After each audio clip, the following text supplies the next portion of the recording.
শেষ পর্যন্ত যাইতে পারবে কিনা রোহিঙ্গারা সেটা পরের কথা, কিন্তু আমরা তো সামনে একটা লক্ষ্য নিয়ে আগাই, একটা লক্ষ্য ঠিক করছেন প্রফেসর ইউনূস, রোহিঙ্গা ফিরে যাক, আমরা তো সবাই যাই। এটা ইন্ডিয়ার পছন্দ হইল না। কি করলো সে? তৌহিদ সাহেবকে দিয়া মানবিক করিডোরের আলাপ আনলো। তৌহিদ সাহেব 111 এর টাইমে ফরেন সেক্রেটারি ছিলেন। উনি সেই ফরেন সেক্রেটারি যিনি বিডিআর বিদ্রোহের টাইমেও ফরেন সেক্রেটারি ছিলেন। ওনারা ইন্ডিয়া কইছিল আর্মি অফিসারদের রক্ষা করার জন্য যদি সেনা অভিযান করে বাংলাদেশ, তাইলে আর্মি ঢুকাই দিবে ইন্ডিয়ান। বাংলাদেশে নতুন এক হাউকাউ শুরু হয়েছে মায়ানমারের রোহিঙ্গার করিডোর নিয়ে। বাংলাদেশে প্রত্যেক দিন ইস্যু পয়দা হয় নতুন নতুন, আমাকেও পিক করতে হয় ইস্যু, কারণ আমার একটা এপিসোড বানাতে তো টাইম লাগে, তাই না? বিষয়টা বুঝতে হয়, পড়াশোনা করতে হয়, এর মধ্যে একটা নতুন ইস্যু এসে পড়ে। আমি কি করি কন্ত? বাংলাদেশ নিয়ে যারা অ্যাক্টিভিজম করেন আমি তাদের একটু বিনীতভাবে অনুরোধ করি যে নিজের ক্রিটিক্যাল থিঙ্কিং এবিলিটিটা প্রয়োগ করেন। কোনো পূর্ব ধারণা বা প্রিজাম্পশন থেকে কোনো উপসংহারে পৌঁছায় না। আপনার অ্যাক্টিভিজম আপনার ব্যাখ্যা আখেরে কার লগে মিলে যাইতেছে সেটা খেয়াল করবেন। কারণটা হইতেছে আপনারা তো অনেকে দেখে প্রভাবিত হয়, তাই প্রভাবিত যদি উল্টা দিকে হয়ে যায় তাহলে তো মুশকিল, তাই না?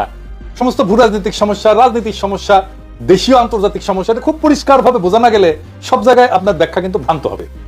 আজকের এপিসোড আপনাদের রোহিঙ্গা সমস্যার এমন একটা পরিষ্কার ব্যাখ্যা দিবে যে আপনি তারপর থেকে এই অঞ্চলের সমস্ত সাম্প্রতিক সমস্যা খুব সহজে বুঝে যাবেন, একেবারে সেল সেলাইয়া বুঝে যাবেন। আমার পক্ষে সবসময় সবকিছুর ব্যাখ্যা টাইম মতো হাজির করা সম্ভব হয় না, বুঝতেই পারেন, নানা কাজ আছে। কিন্তু এখন আমার মনে হইতেছে যে এই ইস্যুটা নিয়ে আমার আরো আগে কথা বলা উচিত ছিল, তাইলে এই ইস্যুটা নিয়ে কনফিউশন দূর হইতো। যা কনফিউশন শুরু হয়েছে জনগণের মধ্যে, পাবলিকের মধ্যে, এমনকি রাজনৈতিক দলগুলোর মধ্যেও। আজেন আল্লাহর নামে শুরু করি, রোহিঙ্গাদের তাড়ানো হইল কেন এটা দিয়া। রোহিঙ্গা ইস্যুটা বুঝতে হইলে ইন্ডিয়া ছাড়া বোঝা যাবে না। এখন অনেকে কইবেন দাদা আপনি কিছু হইলে ইন্ডিয়া ধরে টানেন কে? টানতে হয় রে ভাই, কারণ এই অঞ্চলে যা যা হয় তাতে ইন্ডিয়ার একটা কানেকশন আছে। ইন্ডিয়ার মন না বুঝলে, তার কূটনীতি না বুঝলে আপনি সমস্যাগুলোর মূলে যাইতে পারবেন না। ইন্ডিয়ার কি সমস্যা বাংলাদেশ নিয়ে, এই অঞ্চল নিয়ে, তা আমি এই ভিডিওটা ব্যাখ্যা করেছিলাম। যারা দেখেছেন তারা তো জানেনি, যারা দেখেন নাই তাদের জন্য সংক্ষেপে আবারও বলি আর কি। আবারও শুনলে অসুবিধা নাই, এমনকি যারা আগে শুনেছেন তারাও যদি আবার সংক্ষেপে শুনেন তাও অসুবিধা নাই, আবার মনে হবে একই কথা। ইন্ডিয়ার মূল সমস্যা মুসলমান। সে মুসলমান নাম দেখলে ডরে কাঁপে। তার ডর মুসলমানরা যদি আমাদের দেশে আসা যাওয়া করে তাহলে সে তো আমাদের দেশকে মুসলমান দেশ বানাই ফেলবে। এত নির্যাতন, এত নিপীড়নের পরেও ভারতে মুসলমান জনগোষ্ঠীর সংখ্যা উল্লেখযোগ্য হারে বাড়তেছে, মানে ভারত ভাগের পর থেকে বাড়তেছে।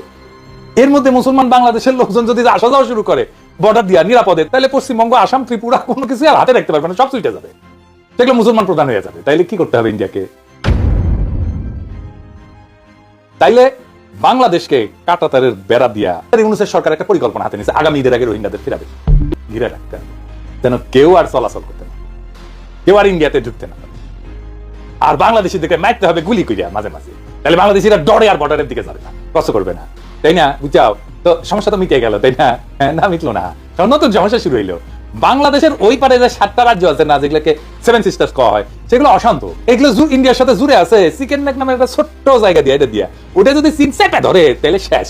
আর ওই চিকেন নেক দিয়ে কিছু পাঠিয়ে দিলে মেনা টাইম লাগে, তো সেইখানে খাদ্য সাপ্লাই, সামরিক সরঞ্জাম দ্রুত পাঠানোর সবচেয়ে ভালো রাস্তা হচ্ছে বাংলাদেশের মধ্যে দিয়া, সরাসরি বরাবর। তুমি একজনকে ঘিরে রাখবা কাটাতার দিয়া, নদীর পানি কাইরে নিবা, মানুষ মারবা, কাটাতারে ঝুলে রাখবা, আর ওই দেশের মধ্যে দিয়ে ট্রানজিট নিবা। এটা হইতে দেবে কোনো সরকার? দেবে না। যদি সেই সরকার জনগণের হাতে নির্বাচিত হয়, তাইলে এই কাজটা পাইতে হইলে বাংলাদেশে এমন সরকার চাই ইন্ডিয়া যারা গণধিকৃত, জনগণের সাথে সম্পর্ক নাই, জনগণের ভোটেরও দরকার নাই, তারা হয়ে উঠবে স্বৈরাচার। তারা যদি জনপ্রিয় দল হিসেবে ক্ষমতা আসেও, তাও তারা একসময় স্বৈরাচার হয়ে উঠবে, কারণ তারা দেশের স্বার্থবিরোধী চুক্তি করে ভারতকে ট্রানজিট দিবে। বাংলাদেশের মানুষের স্বার্থবিরোধী, বাংলাদেশের মানুষ এটা বুঝতে পারবে, তখনই সে স্বৈরাচার হয়ে যাবে। মুজিব, এরশাদ আর হাসিনা, এই তিনজনই তাহলে স্বৈরাচার হয়ে উঠছিল, তাই না? আর এই তিনজনকে উৎখাতে অভ্যুত্থান আর বিপ্লব লাগিয়েছিল। ভারত জানে যে তার ট্রানজিট বাংলাদেশের মধ্যে দিয়ে একসময় জয় বাংলা হয়ে যাবে, হয়েছে তো, এখন তার ট্রানজিট নাই, তাই তার বিকল্প দরকার। কি সেই বিকল্প? আপনারা দেখেছেন নাই নিউজটা, যে বাংলাদেশকে এরায় 7 সিস্টার্সকে যুক্ত করতে নতুন প্রকল্প ভারতের, দেখেছেন না? এটা নতুন প্রকল্প না, এটা অনেক পুরানো প্রকল্প। আর এই প্রকল্পের সাথে যুক্ত আছে রোহিঙ্গা সমস্যার একটা গুরুত্বপূর্ণ সূত্র।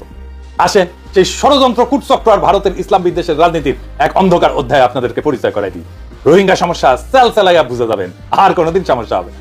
এই যে রোহিঙ্গা বিতরণ করলেন, এটা একটা উন্নয়ন প্রকল্পের আড়ালে একটা জাতিগত নিধন জায়েজ করে তোলার প্রকল্প, যার নাম Kaladan multi model transit transport project, সংক্ষেপে কালাদান প্রকল্প।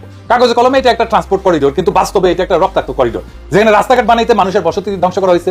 শুধু যে মানুষ তা না, একটা জাতিকে ধ্বংস করা হয়েছে। কালাদান প্রকল্পটা কি? কালাদান প্রকল্প হলো ভারত আর মায়ানমারের মধ্যে যৌথভাবে বাস্তবায়িত একটা মাল্টি মডেল, মানে বন্দর, নদীপথ, সড়ক, এই তিনটা মিলে একটা যোগাযোগ ব্যবস্থা। এর মূল উদ্দেশ্য হলো ভারতের উত্তর পূর্বাঞ্চল, মানে 7 সিস্টার, বিশেষ করে মিজোরামকে ভারতের মূল ভূখণ্ডের সাথে বিকল্প রুটে যুক্ত করা। মানে বাংলাদেশের ভিতর দিয়ে ট্রানজিট যদি বন্ধ হয়ে যায়, তাহলে সে যেন এই বিকল্প পথে পণ্য, সামরিক সরঞ্জাম পাঠাইতে পারে 7 সিস্টার্সে। এই দিক দিয়ে পাঠালেও শিলিগুড়ি করিডোর বা চিকেন নেক দিয়ে পাঠানো সেটা কম টাইম লাগবে, কম খরচ লাগবে। তো কোথায় কোথায় দিয়ে যাবে এটা সে ম্যাপে না অ্যানিমেশন করে দেখান না। ওই যে কলকাতা থেকে সিটুয়ে সমুদ্র পথে যাবে, হ্যাঁ মালটা, তারপরে সিটুয়েতে নামবে, এটা নামার পরে সিটুয়া থেকে কালেতোয়া কালাদান নদী পথে যাবে, কালেতোয়া থেকে জরিনপুই মিজোরাম সীমান্ত এখানে সড়ক পথে যাবে। এইখান থেকে সড়কে ভারতের অভ্যন্তরে প্রবেশ করা। তো ভারতের পুরো প্রকল্পের জন্য $500 মিলিয়ন ব্যয় করছে, যা পুরোপুরি ভারত সরকারের অর্থায়ন করছে, পুরো ইন্ডিয়ার এটা খরচ। এখন প্রশ্ন হইতেছে যে এই প্রকল্পের সাথে রোহিঙ্গা গণহত্যার কি সম্পর্ক? কালাদান প্রকল্পের যে মূল রুট রাখাইন রাজ্যের সিটুয়ে, ওই যেখানে এসে নামবে আর কি, এই সিটুয়ে থেকে পালেতোয়া পর্যন্ত রোহিঙ্গা জনগোষ্ঠীর ঐতিহাসিক বসতি এর উপর দিয়ে গেছে। সিটুয়ে শহরের আশেপাশের অঞ্চল ছিল রোহিঙ্গাদের ঘনবসতি, যখন রোহিঙ্গা বিতরণ করা হয়েছে তার আগে। 2012 সাল থেকে শুরু করে 2017 সালের যে ভয়াবহ গণহত্যা, রোহিঙ্গাদের হত্যা, ধর্ষণ, গৃহপোড়াও, দেশ ছাড়া করার জন্য বাধ্য করা হয়েছে, এইটা এই অঞ্চলটা কেন তাদের সরাই দেওয়া হয়েছিল? প্রশ্নটা এখানে। কেন এই জাতিগত নিধন ঠিক এই অঞ্চলে হইল? এর উত্তর মিলবে ভূ রাজনৈতিক মানচিত্রে। রাখাইন রাজ্যে হঠাৎ করে অর্থনৈতিক গুরুত্ব পেতে শুরু করলো এই প্রকল্পের জন্য, কালাদান প্রকল্পের কারণে। ভারতীয় অর্থায়নে বন্দর, রোড, নদীপথ তৈরি হবে, জমির দাম বেড়ে গেল। এমন অঞ্চলে মায়ানমার আর ভারত সরকার তার সম্ভাব্য হুমকি রোহিঙ্গা মুসলমানদের রাখতে চাইল না। ভারত চাইবে না যে যেখানে সিটুয়েতে তার পণ্য নামবে সেটা মুসলমান এলাকা হোক, যেখান থেকে তার পণ্যটা যাবে সেটা মুসলমান এলাকা হোক। তাদের সরাই দিলে ভূমি থাকবে খালি, বিরোধ থাকবে না, প্রজেক্ট চলবে নির্বিঘ্নে। এটাকেই বলে ডেভেলপমেন্ট ইনডিউস ডিসপ্লেসমেন্ট। পৃথিবীর নানা জায়গায় এটা হয়েছে, এইটা এইখানে আছে। উন্নয়নের নামে জাতিগত উচ্ছেদ।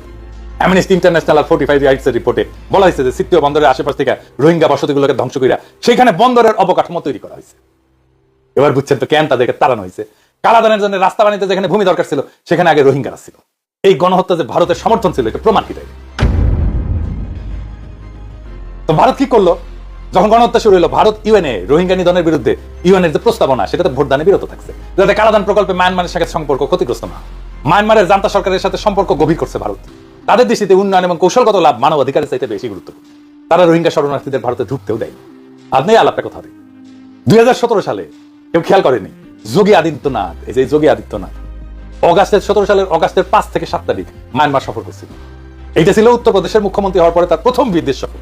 সেখানে যা বলছে যে the people of two countries were united in mind and spirit by common approach to religion. দুই দেশের জনগণের মন এবং আত্মা ধর্মের প্রতি দৃষ্টিভঙ্গিতে একাত্ম।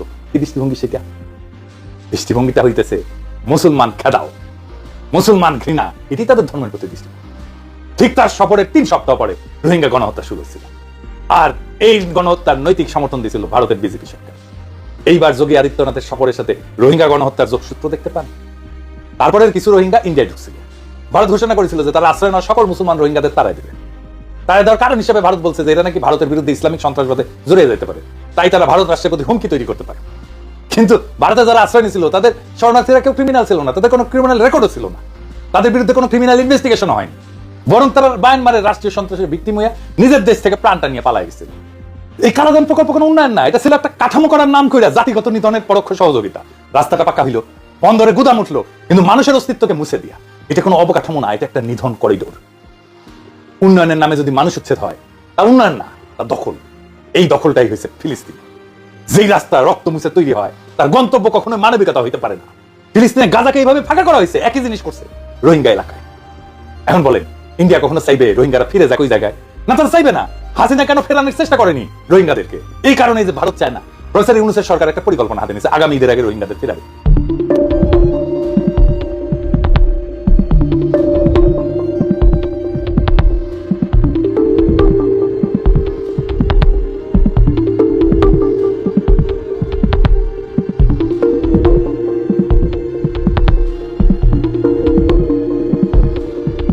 জাতিসংঘের মহাসচিব আসছে, শেষ পর্যন্ত যাইতে পারবে কিনা রোহিঙ্গারা সেটা পরের কথা। কিন্তু আমরা তো সামনে একটা লক্ষ্য নিয়ে আগাই, একটা লক্ষ্য ঠিক করছেন প্রফেসর ইউনূস, রোহিঙ্গা ফিরে যাক, আমরা তো সবাই যাই। এটা ইন্ডিয়ার পছন্দ হইল না। কি করলো সে ইন্ডিয়ান মাল তহিদ সাহেবকে দিয়া মানবিক করিডোরের আলাপ আনলো। তহিদ সাহেব 111 এর টাইমে ফরেন সেক্রেটারি ছিলেন। উনি সেই ফরেন সেক্রেটারি যিনি বিডিআর বিদ্রোহের টাইমেও ফরেন সেক্রেটারি ছিলেন। ওনারা ইন্ডিয়া কইছিল আর্মি অফিসারদের রক্ষা করার জন্য যদি সেনা অভিযান করে বাংলাদেশ, তাইলে আর্মি ঢুকাই দিবে ইন্ডিয়ান আর্মি।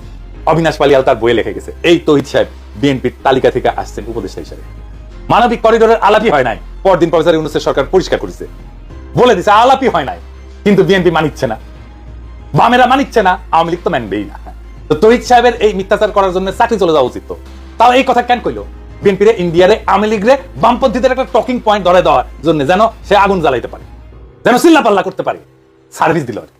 আর আলাপ তুললো জসিম, ওই যে ডিসুম জসিম, ওই যে নাকি ওই নাকি মানবিক করিডোরের বিরুদ্ধে জন্য কথা করার জন্য ওর নাকি চাকরি খাইয়ে দিছে প্রফেসর ইউনূস সরকার, সৈয়দগিরি নাকি খাইয়ে দিছে। এই এডিটর সাহেব ওই জসিমের মাইক পিটেরে না ভিডিও দেখান না। আচ্ছা এই যে ওই যে ড্যান্সের সিকোয়েন্স আছে না জসিমের, এটা দেখানো যায় না? আমার একটা প্রিয় গান আছে বলে ড্যান্সিং আছে জসিমের নতুনের সাথে, ওটা দেখান। জসিম একটা প্র্যাকটিস দিবিনি ড্যান্স করিয়া, এটা মজা পাবিনি। হ্যাঁ গানটার কথা কি জানেন? দারুণ লিরিক করে। হ্যাঁ বাংলাদেশের শেক্সপিয়ার লিখেছে, তুমি কাছে এলে শীতল অঙ্গ গরম হয়ে যায়। শুনেন, তুমি কাছে এলে শীতল অঙ্গ গরম হয়ে যায়, তুমি দূরে গেলে আমার মন করে হায় হায়।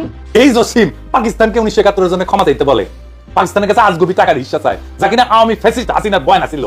এই কথা কই আমাদের সাথে পাকিস্তানের সম্পর্ক ভালো করার সুযোগটা সে মানবিক করিডোরের বিরোধিতা করবে বাংলাদেশের জন্য। ওই তো ইন্ডিয়ার স্বার্থ দেখার জন্য বসে আছে, ওই এত হইছে দূরেই বসে আছে।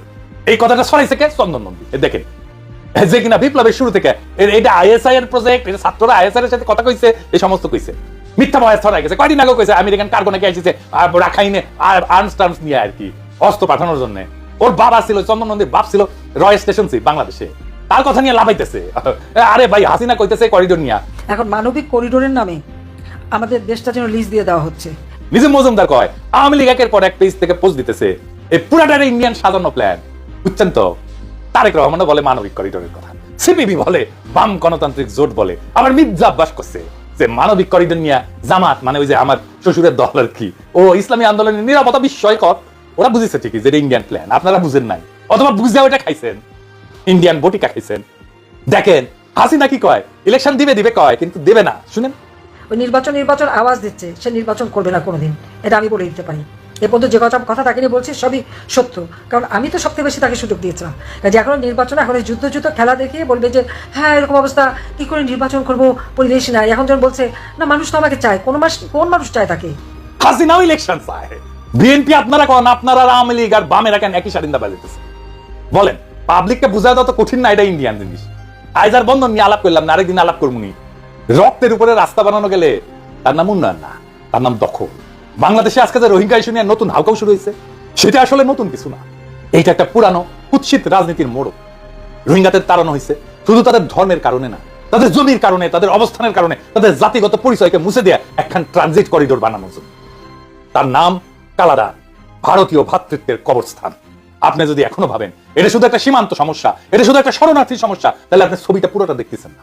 আপনি যদি রোহিঙ্গাদের কান্না, রাখাইনের আগুন আর চট্টগ্রামের নিরাপত্তা এক লাইনে না টানেন, আপনি ভারতীয় পররাষ্ট্রনীতির অভিসন্ধি ধরতে পারবেন না। এখানে রাস্তা বানাইতে হয়েছে, তাই মানুষ সরাই দিতে হয়েছে। এখানে গুদাম উঠাইতে হয়েছে, তাই ঘর জ্বালাইয়া দিতে হয়েছে। এইখানে করিডোর বানাইতে হয়েছে, তাই একটা জাতিকে মুছে দিতে হয়েছে। আর যেখানে এই গণহত্যার নেপথ্যে ভারতের কূটনৈতিক চুপচাপ সমর্থন ছিল, সেইখানেই আবার আপনি দেখবেন তাদের পেইড ন্যারেটিভ ছড়ায় মানবিক করিডোর, রোহিঙ্গা শিবিরে জঙ্গি আছে, বাংলাদেশে নিরাপদ আশ্রয়। এইটাই তো রাজনীতি। একদিকে ইসলাম বিদ্বেষ, আরেকদিকে ভূকৌশল, মাঝখানে পড়ে একটা জাতি হয় বেওয়ারিশ। আর সেই নাটকের অডিয়েন্স হচ্ছেন আপনি। আপনাকে দেখানো হয় হিউম্যান ট্র্যাজেডি, আর লুকানো হয় হিউম্যান ইঞ্জিনিয়ারিং। রোহিঙ্গা তাড়ানোর নাটক, মানবিক করিডোরের গল্প, জসিমের গরম অঙ্গ, সবকিছুর পেছনে একটাই কথা লুকানো আছে, আপনি যেন মূল ইস্যুটা না ধরেন। আজকের ভিডিওতে আমরা সেই পর্দাটা ফাঁস করে দিলাম। এই লড়াই শুধু রোহিঙ্গাদের জন্য, এই লড়াই বাংলাদেশের ভূখণ্ড রক্ষা করার লড়াই, এই লড়াই বাংলাদেশের রাজনৈতিক সার্বভৌমত্ব রক্ষা করার লড়াই।